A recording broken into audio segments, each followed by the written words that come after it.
রাত গভীর। ঢাকা ক্যান্টনমেন্ট এলাকার পুরাতন বিমানবন্দরের রাস্তা তখন একেবারে নিস্তব্ধ। চারপাশে শুধু কুয়াশা আর অন্ধকারের ভারী চাদর। এই রাস্তাকে ঘিরে বহু বছর ধরে একটি অদ্ভুত গুঞ্জন শোনা যায়। কেউ বলে এখানে রাতের বেলায় বাস্তবতার নিয়ম বদলে যায়। একজন রাতের গাড়ি চালক সেই নির্জন রাস্তা দিয়ে যাচ্ছিল। সবকিছু স্বাভাবিকই ছিল যতক্ষণ না হেডলাইটের আলোয় সে কিছু একটা দেখতে পেল।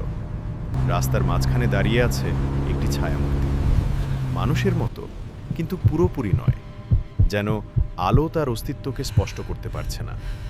গাড়ি ধীরে ধীরে থেমে যায়। চালকের শ্বাস ভারী হয়ে ওঠে। কোনো শব্দ নেই, কোনো নড়াচড়া নেই। পরের মুহূর্তেই ছায়াটি ধীরে ধীরে সামনে এগিয়ে আসে, আর ঠিক তখনই সেটি হঠাৎ করে বাতাসে মিলিয়ে যায়, যেন সে কখনো সেখানে ছিলই না। রাস্তা আবার ফাঁকা, শুধু কুয়াশা আর নীরবতা। চালক আর এক মুহূর্তও সেখানে থাকে না। সে দ্রুত গাড়ি নিয়ে সেখান থেকে বেরিয়ে আসে।